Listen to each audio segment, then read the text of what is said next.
All right, why don't we start with your name? Ani Bojo, Caley Indigenous, Jijak Indodum, Saki Nishinaming, Andonjaba. So my name is Caley. Hello. I am Crane Clan, and I was just telling you where my sound comes from, where I gain my perspective. And I come from ever flowing love, where the river speaks. Also from a beautiful point of land that is almost an island, mostly surrounded by water. And you might call that a peninsula. Awesome. And Kaylee, why don't we go back to your childhood and you can give me a little bit of history about yourself. Where did you grow up? Yeah, so I grew up in Bruce County. I was born in Owen Sound.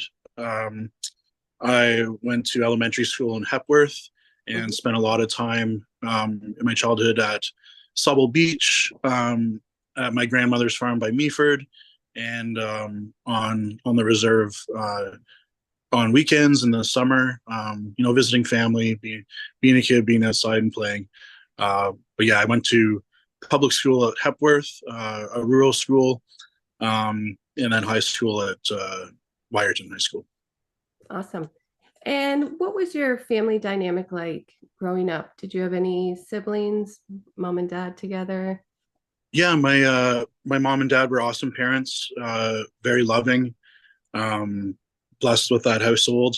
My mom was a residential school survivor, Mhm. and so growing up, I was somewhat separated from my culture, and then those teachings I sought as I became an adult.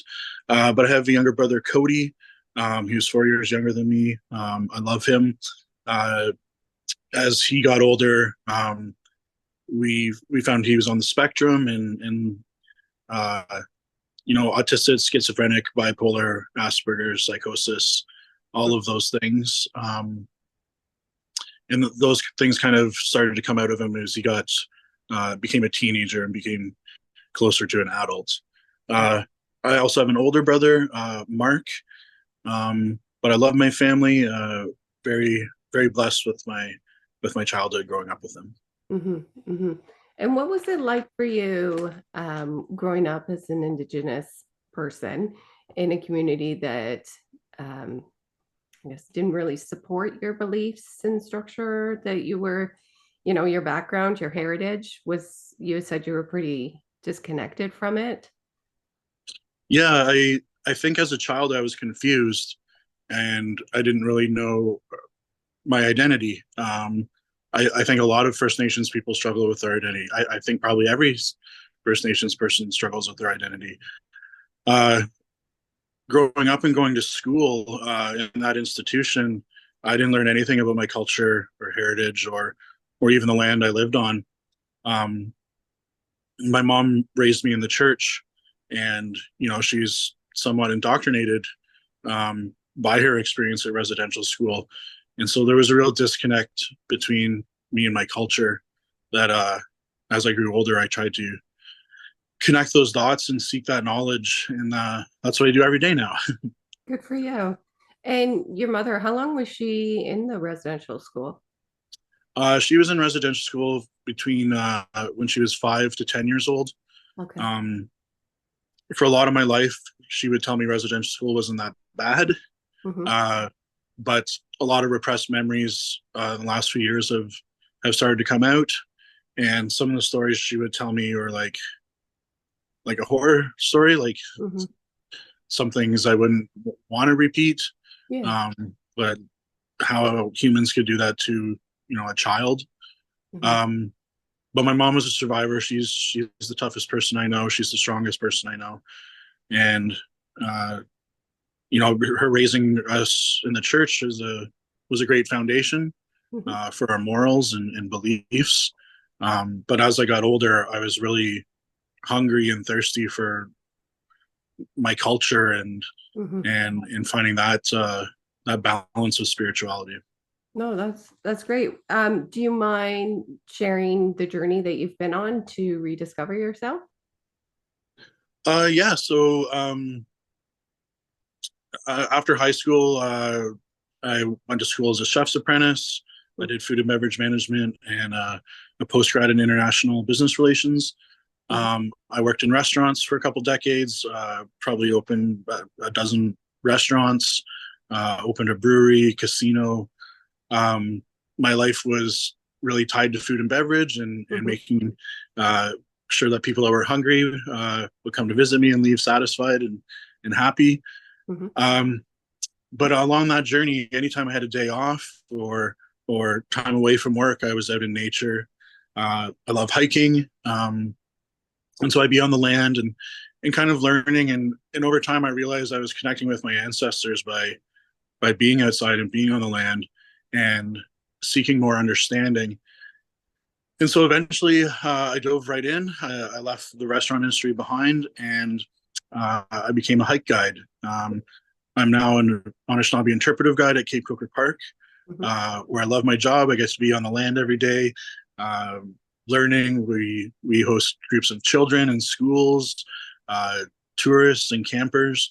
But being on the land every day, doing land-based learning, wilderness survival, arts and crafts, Anishinaabe storytelling, and so all those things are really connected and helping me connect to my culture now. No, that's great. And what are some of the things, did you want to share more details about what you share with the people that come and have these tours? What are some topics, questions that people want answers to? Yeah, I mean, every group is different. I've learned to not overplan or overstress and sweat the small things, Yeah, because really, I don't know what I'm doing until I see a group in front of me, yeah. and I can look them in the eye and kind of get to know them, get to know, uh, why they're seeking knowledge, why they want to be on the land. Um, Sometimes encouraging them and showing them how to walk in a good way and live a good life. We call that Mino Bismajwin, Hmm. making good decisions for a good life.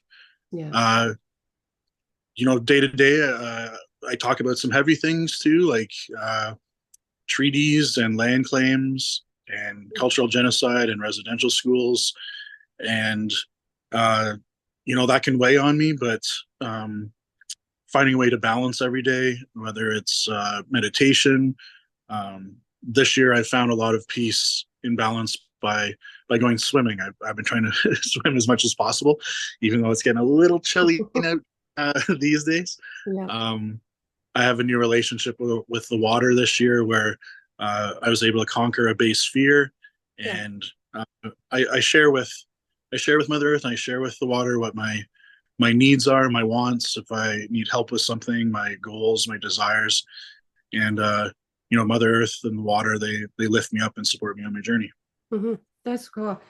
Would you be interested in sharing some details around traditional ceremonies that Indigenous people do? Um, so our ceremonies, our language, um, it was illegal to practice those things for over 150 years. Um, in our community now, there's a lot of challenges. There's a lot of opportunity as well. Mm-hmm. Um, when it comes to ceremony, that's something I'm still learning Hmm. as I go. Um, Being connected to the Medewi Wind, the Three Fires Hmm. Lodge. Some simple ceremonies I practice every day, though, is putting my sema down in the morning. I try and do it at the same place and the same time. Put my tobacco down and prayers up. And I share with Mother Earth my goals for the day, the things I want to accomplish. And again, I ask for help. Um, so that's a ceremony, a simple ceremony I do every day. Hmm. Um, Also, when people come to visit me, uh, we do a fun land acknowledgement, not a heavy one, where we touch the land or we touch the water, and we acknowledge the sky. We acknowledge all our relations, all our friends and family that are, the sun, the moon, the stars, the clouds, the sky, the trees, the four-legged, the three-legged. My Yeah. grandma had a three-legged dog. Us two-legged, the creepy crawlers, the Yeah. the fish, the water, the insects, the reptiles. Those are our family. That's our community. So Yeah. every day, taking time to acknowledge our all our relations, and that's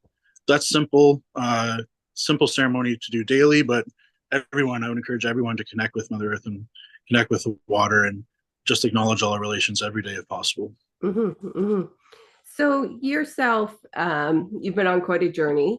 What kind of advice would you have for someone that's maybe just starting to reconnect with their heritage? Uh, Sometimes you have to slow down to speed up. I've learned to not be so hard on myself. Um, I've learned to be true to myself, Mhm. uh, and then I'm authentic. Mhm. Um, with our culture being taken from us and it being having been illegal to practice our ceremonies and language and stories for so long, really trying to reclaim that right now and in a good way. Along this journey, this truth and reconciliation thing came upon us, all people in Canada. And uh, at first, I was really confused and I had sadness and anger and even hate. I'd be arguing with people online late at night. Just uh, so this journey, I've kind of spun around and done a 360 and a 720 and a 1080 now, and I'm learning as I go. But uh, I believe if you're doing things from the heart, Mhm. that is the foundation of all things. Yeah. With self love and self awareness, I really have to give myself time to pause Mhm. and smell the roses. Um, some of these things are really heavy, so every day, taking time to reset my battery to recharge, Mhm. um, and doing it in a way that's you know make it my own and specific to me. Yeah, for sure. Is there anything else you would like to add at all? Uh, for anyone listening, I would encourage you to be outside, to be in nature, to be on the land, touch Mother Earth, get some dirt under your fingers, uh, go put your feet in the water, even if it's cold. Mhm. Um, Connect with that simple beauty every day because that can be, life is hectic. There's a lot of crises happening in our day to day life in this country right now and in the world in general. Mhm. So taking time to reset, rebalance every day, and to find your peace in your own way. That's awesome. Thank you. And you're okay if I use this on my YouTube channel? Absolutely. Perfect. Okay. Thanks for your time today. Thanks, Laura.